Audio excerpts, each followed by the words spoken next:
Kia ora, good evening everybody. I'm Gerard van Bohemen, the New Zealand Ambassador. Welcome to the New Zealand Mission.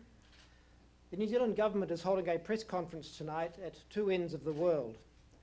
A short time ago, the New Zealand Prime Minister John Key announced in Wellington that our government is putting forward Helen Clark for the position of Secretary General of the United Nations.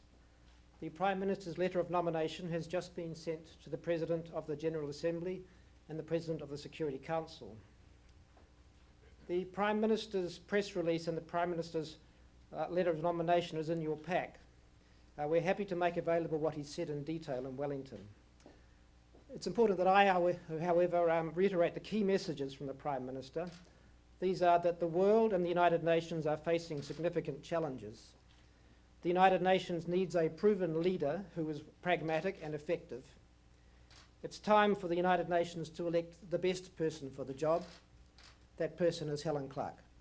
Helen, I give you the floor. Well, thank you, Ambassador.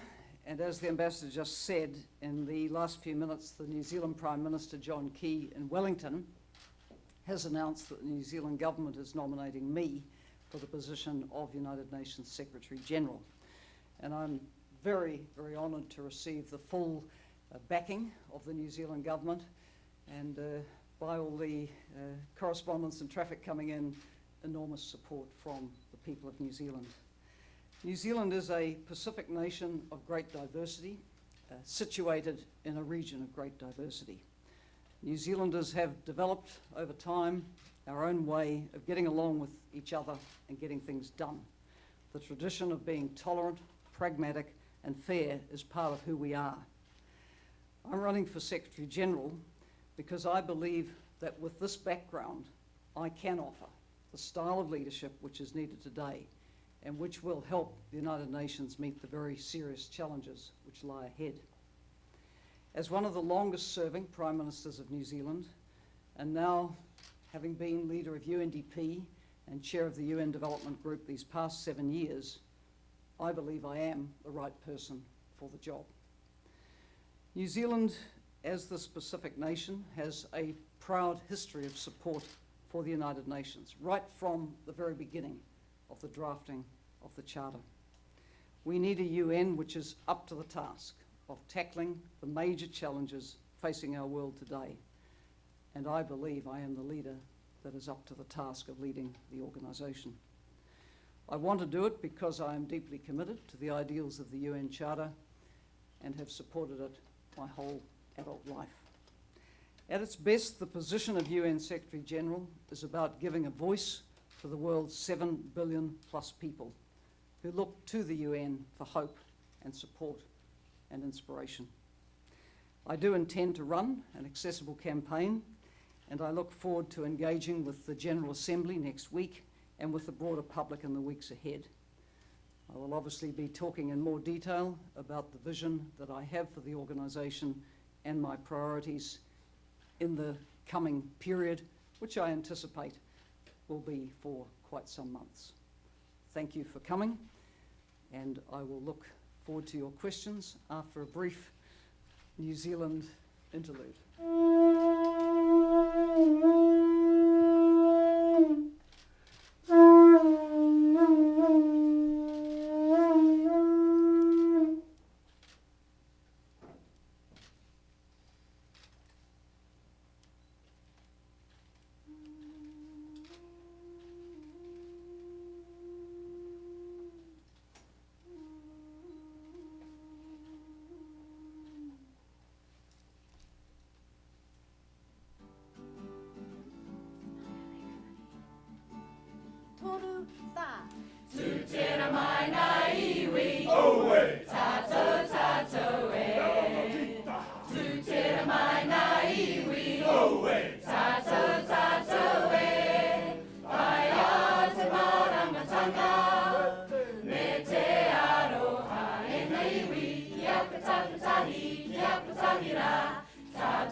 Me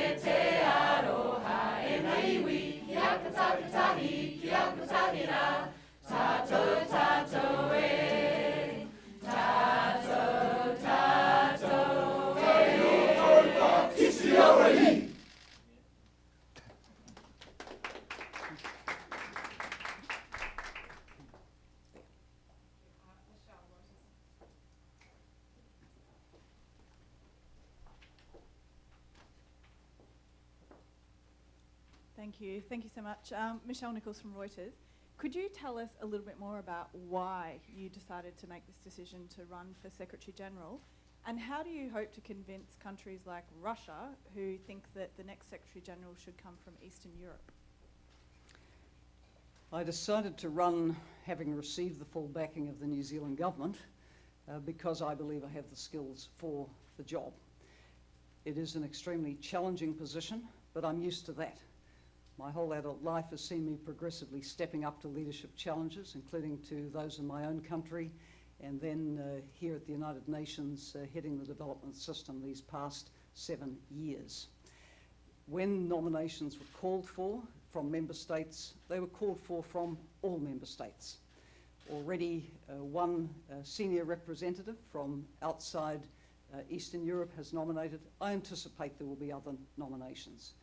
I judge it to be an open contest, and my hope is that member states will look at what are the challenges that the Secretary General is going to have to lead the organisation forward on, and who has the best skills for that job. Thank you. Sherwin Briceby, South African Broadcasting. What do you think is, and it's a very broad question, what do you think is wrong with the United Nations, and how do you foresee yourself as Secretary General implementing changes to right the ship, as it were?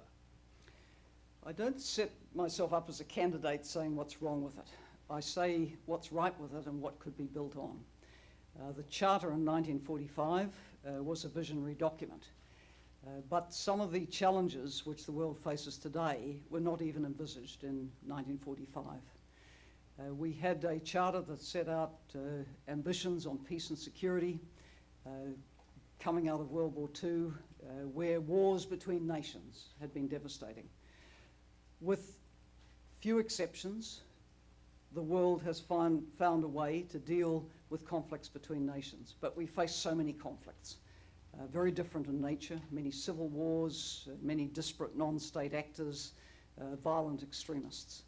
I think this calls for new and joined-up approaches within the United Nations. The United Nations has many tools in its toolkit. They all need to be utilised to try to build the more peaceful and inclusive societies envisaged in Agenda 2030, societies which mediate and talk through the differences rather than having to fight them out. So I do see peace and security as a major priority. I've been involved in these issues also my whole life. I see peace and security being built on the foundations of inclusive and sustainable development. I see the United Nations needing to be proactive in the way it approaches promoting the ideals of the Charter in the 21st century, and it needs to be organisationally effective in doing that. Hi there, James Randall, Al Jazeera. Thanks so much for the briefing and the music. Part of the reason for this new process for the selection of an SG is because they're trying to take power away from the enormous influence that the P5 have within the organisation. What can you say today about you, if you get the job as Secretary General, how you won't be beholden to such a great extent to the big powers, to Russia, America and China? Well, we have many member states, and we have 5 permanent members of a Security Council. The Secretary General has a responsibility to the key organs of the organisation. One of those is the Security Council, one is the General Assembly, and a third is the Economic and Social Council. These are the major organs. I would see myself obviously as very responsive to member states, looking to reconcile differences, looking to be a convener, looking to bring people together. My background and experience in leadership has been in bringing diverse peoples together. I could add in this respect that for 9 years as Prime Minister, I always ran minority governments. I know from my personal experience how to build coalitions around issues and seek a consensus on what must be done. So those are the skills I bring to it. I fully acknowledge the importance of the P5. I acknowledge the importance of every member state in the community of nations.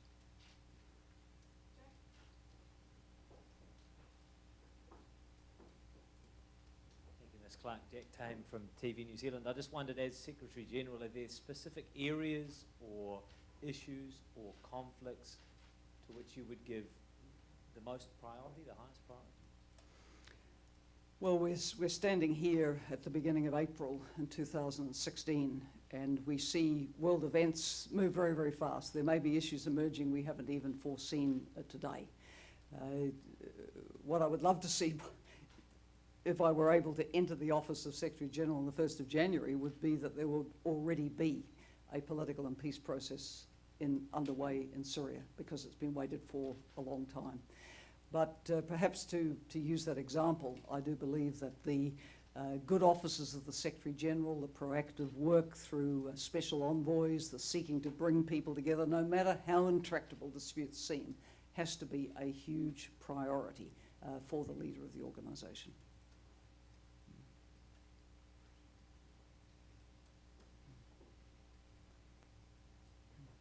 My name is Rina Takahashi of Nikkei, Japanese media. And do you think next Secretary General should be women? Do you think? I am seeking the position because I believe I'm the best person for the job. Obviously, I'm a woman. But I've never sought election on the basis of being a woman. I've always sought election, and I've sought election many times in my life, as the best person for the job. In the normal course of events, I, like advocates of gender equality and women's empowerment around the world, would like to see women have a fair chance, an equal chance at every position of responsibility. That applies to the United Nations, as it applies to governments, as it applies to leadership positions in general.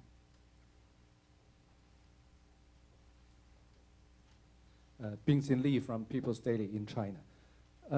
I know that you reiterated that you are qualified to be the next leader of the UN. If you were elected, how do you push forward the Security Council reform? Thank you. Well, the Security Council reform lies in the hands of member states. The role of the Secretariat is to respond with whatever technical information, possibly offer ways of dealing with it, but member states in the end will decide the composition. When I was Prime Minister of my country, there was a point at which this was a very live issue. And obviously I worked with my ministers on what contribution my own country might make to that debate. I hope the debate will fire up again because in principle it's desirable for the Security Council to reflect the geopolitical realities of the 21st century and not of 1945. Things have moved on.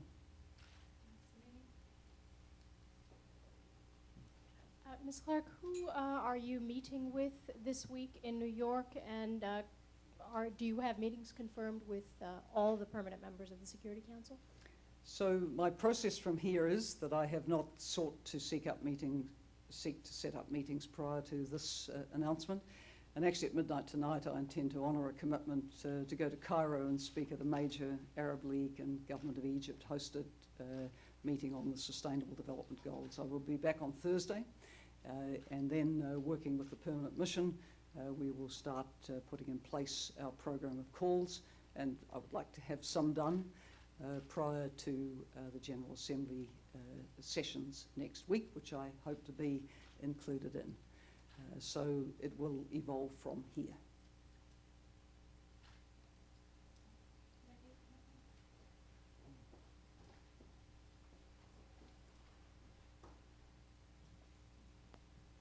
Ms. Clark, I'm Margaret Bashir with the Voice of America. You're the only current active UN official who's seeking the post of Secretary General. Do you think that's any sort of conflict of interest to be in a senior level post while you're seeking your boss's job, so to speak? No. And there is also another candidate who heads a major UN organisation. That is Irina Bukova of UNESCO. My understanding is that she, like I, are making a very clear demarcation between respective responsibilities. So obviously I've taken ethics advice on this, and there will be no UNDP resources spent on my campaign.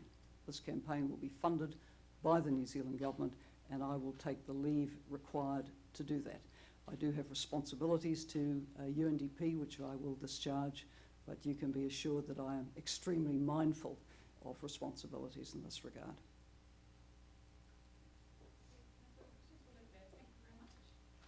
Thank you.